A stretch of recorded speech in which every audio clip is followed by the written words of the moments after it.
We're gonna get ready to go. Thanks for joining us for History Chats. We have an interesting program here, getting kind of midway here of our people you should know for this month, and we certainly have an interesting person for this. So I think I'm gonna send it over here to Gary, and he'll tell you a little bit about Herman Marth. Great. Thank you, Ben. Thank you very much and welcome this afternoon or whenever you're joining us. Glad to have you aboard. So you may want to so today, Herman Marth and the politics of Marathon County during World War I. So there's a lot, in the history of Marathon County, history of Wausau, a lot of different threads are weaving into this fabric that we try to present as our history. And of course, the World War I story is quite notable and a big part of our history, and a variety of other things sort of play into this story of what's happening in World War I.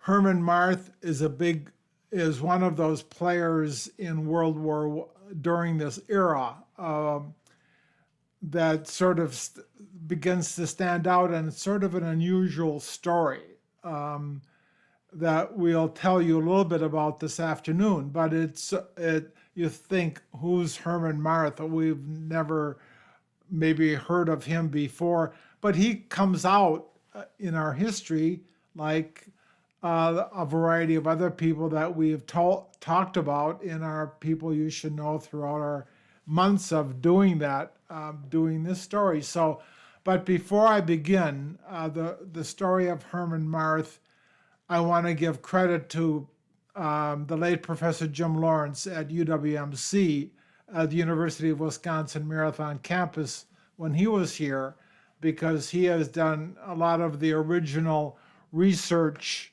and studying of the politics of the 20th century. Of course, Jim Lorence and Howard Cleater, with regard to their book, Woodlot and Ballot Box, Marathon County in the 20th Century, is one of those standard books, so that if you're interested in carrying this forward, and if Herman Marth and a little bit of the story is interesting to you, you may want to check out Jim Lawrence's and Howard Cleater's book on the history of the Marathon County in the 20th century. So we're going to talk a little bit about Herman Marth today, just so that you know a lot of the evidence of Herman Marth is pretty much just recorded in the newspapers of Wausau during the time. We'll talk a little bit about the resources of him and the Socialist Party a little bit later. But to begin with, Herman Marth, we'll just get a little bit of a brief overview here. Born was in 1880, son of German immigrants. So it's very important to associate Herman Marth with the German community. The Marths lived up the street from us on 5th Street for many years, heavily German ethnic neighborhood, which plays a part into his political career. He was elected to the Wisconsin legislature in April of 1918. It was a special election, and we'll talk a little bit about that, because the prior assemblyman had to resign his post, so thus it called for a special election. We'll talk about that, and reelected again in November of 1918. But then after his term in 1920, when he was about facing re-election, he was defeated. And then he lived to 1970. So a good part of his life here on 5th Street in Wausau, a good part of this neighborhood, a good part of Wausau, a good part of Marathon County for all of his life. I want to back up a little bit to the 1910 census, because I think it's important to realize what kind of a county we were in 1910. The total population was 55,000. Of that, over 8,000 were native born in Germany. So that means that these were German immigrants. 8,000 people born in Germany were a part of that population, and over 14,000 born in the USA, but both parents born in Germany. So again, a strong attachment to the German population in the city, and in this county. So we realized that as way back in the 1880s, the strong impulse of Germans to come into Marathon County and Wausau was continuing even until the early parts of the 1900s. But let's get back to Herman Marth. Herman, one of the pictures that you saw in the publicity for this was Herman Marth as a chef.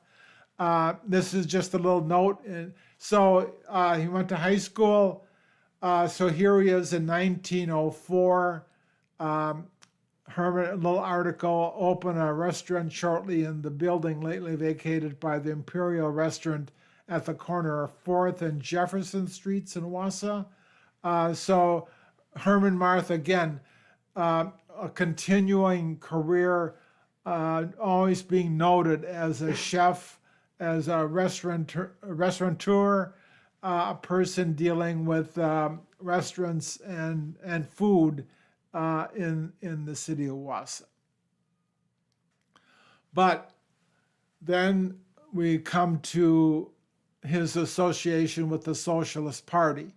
And I know it's a little faint, but the 8th District representing the Socialist Party was Herman Marth of Wausau. So he was very early, he was associating himself very early with the Socialist Party in Wisconsin. And just briefly, the Socialist Party in Wisconsin was pretty much identified with the Milwaukee Socialist. Victor Berger, Daniel Hone, strong, Milwaukee, a strong socialist community, demonstrated by Victor Berger's strong popularity as a congressman, and Dan Hone's strong socialist being the mayor of Milwaukee. So again, a strong influence, and that sort of is still present in current Milwaukee until recently, but a strong socialist element in Milwaukee. And Herman Marth, that socialist part here in Marathon County. And this is where I'm going to come back to Jim Lawrence's research. He has demonstrated in a variety in the book, as well as in some magazine art and in some scholarly journals, has demonstrated and made that strong tie. So again, if you are interested in this part of our history, check out Jim Lawrence's work. Again, I keep coming back to that as the true source of this. And I believe in the lack of primary sources in Marathon County for Herman Marth is pretty much because I believe the major part of his work is in the Victor Berger papers in Milwaukee. I searched the University of Wisconsin-Madison archives, and not so much there, but I believe that they're pretty much with the Dan Hone papers and the Victor Berger papers in Milwaukee, and that story has yet to be researched, but we're continuing with that because this, I believe, is a very important story. So this is the Socialist Platform. They were quite, I think I have this is a little bit of a better platform in 1918. Just a little bit of a sense of what the socialists were believing at this time. Now remember that in 1918, when we're mostly talking about Herman Marth's election, we're in the middle of World War I, and that plays an important part of the story. So again, being a socialist, being part of the German community, it got complicated, and this is, as you can see here, some of the elements of the socialist platform in the state of Wisconsin. I won't go through this item by item, but I think it's at this point in time we can maybe make reflection, because also going on at this time, continuing from 1900, really was the rise of Wisconsin progressivism, and as a reformed type political party in Wisconsin, and realizing that Wisconsin progressivism is continuing to play a part in Wisconsin politics here. So again, in that light, the socialist platform was distinctive, but yet I think it was carrying on some of the reforms that paralleled the Progressive Party in Wisconsin. So Herman Marth was, this is Wausau pilot, just the official city ballot. You can see towards the bottom, Herman Marth, candidate for treasurer of the city of Wausau. So again, I show this as sort of his interest in politics, in government at that time. So this is 1916, a couple years. So he was involved with, he did not win that treasurer spot, but again, he was interested, and he was involved in local politics. I guess because of his career, his occupation, it presented himself in front of people every day, and that perhaps is one of the reasons he became the political person he was. But then like I said before, in 1918, there was an election, and this is the Herman Marth had won. So this was the headline of the Wausau Daily Record Herald. If you haven't voted, the socialists may be elected. Polls open till 8 o'clock. So again, one of the issues with telling the story of Herman Marth is that the Republican Daily Herald was sort of, we're not sure how their reporting of the campaign really was happening. That story of their campaign is sort of hidden. We have to continue to dig into that campaign to see what the true issues were. But in that same paper of February 12th, 1918, there was issues between the Herald and and Herman Marth with regard to some ads, evidently, but as is not the issue. The only issue is at the bottom of the article. The only issue is whether the voters want a socialist or an American to represent them in the legislature, and a little bit of a demonstration of some of the anti-socialism, some of the I don't want to say German, but I think that was coming out. The German population was very sensitive to the World War I going on at the present time, and the Socialist Party, I think, was pretty much anti-war, as well as many German citizens. I'm not casting a blanket over all the German population at that time, but there were certain elements of the German population that was against the war. And I think that's what we're seeing in this little article by the Herald. But then in the election, Herman Marth defeats Mr. Dunn, a social elected member of the Assembly at a special election yesterday, carries the city by 691 votes, and county precincts by 72. So again, pretty handily, Mr. Marth defeating Mr. Dunn in that election. Socialist was elected member of the Assembly from the 2nd Marathon County District.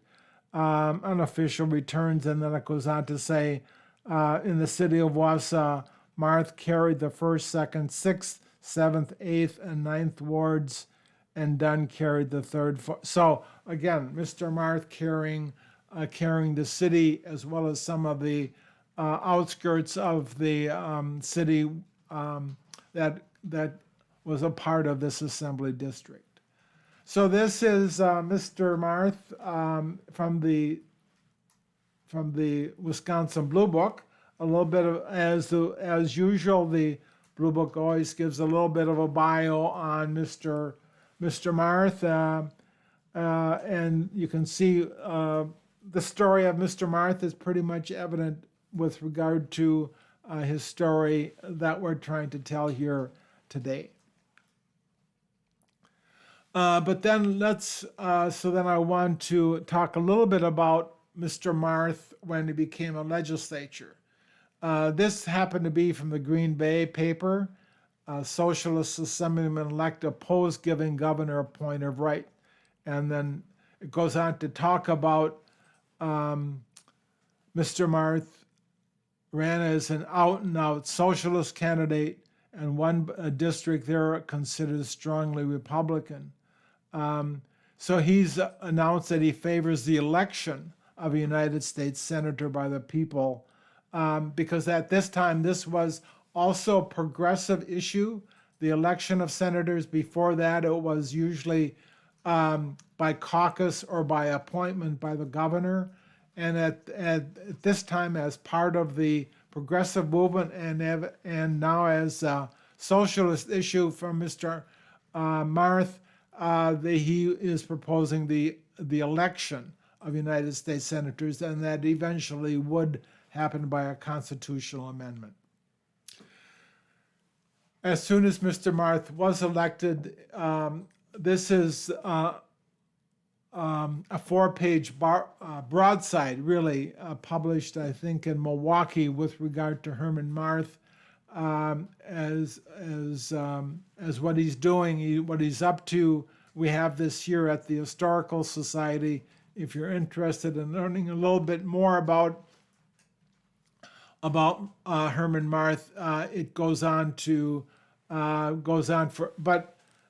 for like I said, 4 pages. But also speaking to that point, this gives the Marathon County Socialist officials in 1918. So in addition to Herman Marth as a socialist assemblyman, Marathon County was also voting for other socialists for a variety of other positions in Marathon County government. So I think that's what this article makes reference to. And then continuing the broadside. And the last, I just want to narrow in on, I don't want to spend so much time on the broadside itself, but just a part of this. Marth was a member of the Committee on Taxation in the Wisconsin. He introduced a resolution known as the Initiative, Referendum, and Recall, an essentially important measure really to endow the citizens with complete democracy in legislative matters, to permit them to propose and reject or oust officials who do not represent the will of the people.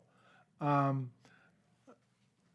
of the it was defeated in the Senate, went on to say, but he, again, this would have been one of Progressive's major items for the state of Wisconsin. The initiative, referendum, and recall became part of really Wisconsin government. And I just want to point out that here Mr. Marth is initiating that as part of what he wanted to do when he was in the Wisconsin legislature. It eventually did become law. But he was just in the legislature until 1920. In 1920, he lost his reelection bid. He continued to be running for a variety of elections offices, but he settled back to becoming a chef and a restaurateur after 1920. That became his major occupation. This is a picture of 3rd Street looking north, and you can see a little cafe. He was running and operating and chef and a variety of other things for a variety of cafes that we know of. But the little cafe on your right, this would be, I believe, in the 200 block of downtown Wausau, in the 200 block of 3rd Street. That cafe, that was Mr. Marth's little cafe there. Eventually, we can see in the background the First National Bank and a variety of other things, the trolley lines. But that cafe there was Mr. Marth's cafe that he ran for many years. So again, we see Mr. Marth for a good part of his years as a chef and a restaurateur, but it was his foray into state politics in 1918 and that really put him into the history of Marathon County. It seems odd in a way, doesn't it, that a socialist in pretty conservative, what I would consider conservative Marathon County, conservative Wausau, we have this socialist being elected in 1918. What was this all about? Well, that story is, I think, a little bit puzzling in a way. A lot of factors were playing out: the war, the anti-war effort, the continuing of the progressive era, that reform-minded people that was going on. I think Herman Marth and the socialists, and the German element, I think were all part of the effort in 1918 to elect him to the Wisconsin legislature. This is his obituary. He died in 1970, but as a person, you should know the story of Marathon County in World War I with the heavily German population. It's an intriguing story that we continue to study and work on and research. And Herman Marth is one of those, is that one person really that stands out as that person who represents the German element, the socialist element, the reformed element in Marathon County, all during World War I, that very confusing era in our history. Of course, in 1920, the world suddenly had changed, becoming a different kind of a world, really, after World War I. Things became a little bit, they became quite a bit conservative again. He lost that election, but yet he still stands out as a person that we should know about as part of our history. So with that, I'll turn it back to Ben.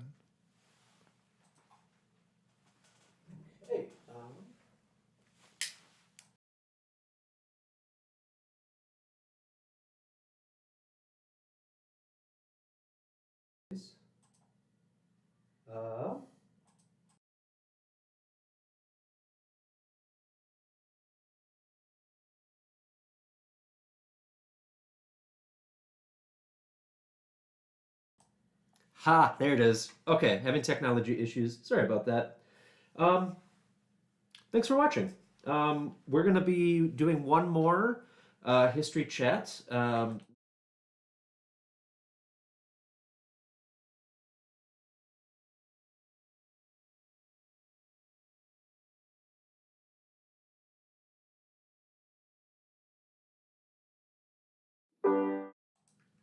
Okay, I guess one of the microphones has stopped working. Fun. Well, you saw the picture there. We're going to talk about Karl Lemke, no, not Lemke. Wait. Lemke, yeah. Great. Well prepared, Ben. I'm going to talk about Karl Lemke, which, despite what you just saw, it has a very interesting story, and we will be sharing that. He was a studio photographer here in town, and he has a really interesting insight into the history of an era and how you capture somebody on photographs. So that will be coming up next week. I'm going to switch over to end this to the next slide, but since the microphone isn't working, I'm going to use this one on here. Just so you're aware, we have a Next History Speaks. If you've been following those, the History Speaks series on Saturdays, that's coming up. We're doing one the first week of May. So we're going to have Gil Bittner or Butner. Sorry if I'm had a moment. I'm not sure what pronunciation is that. But he was a pilot during Vietnam, and he's going to be joining us to share his experiences in that. So that'll be coming up on May 6th. So the first Saturday, just over about 2 weeks here. So I'll show you that slide, and then yeah, I hope you all have a wonderful rest of your day, and we'll see you next time.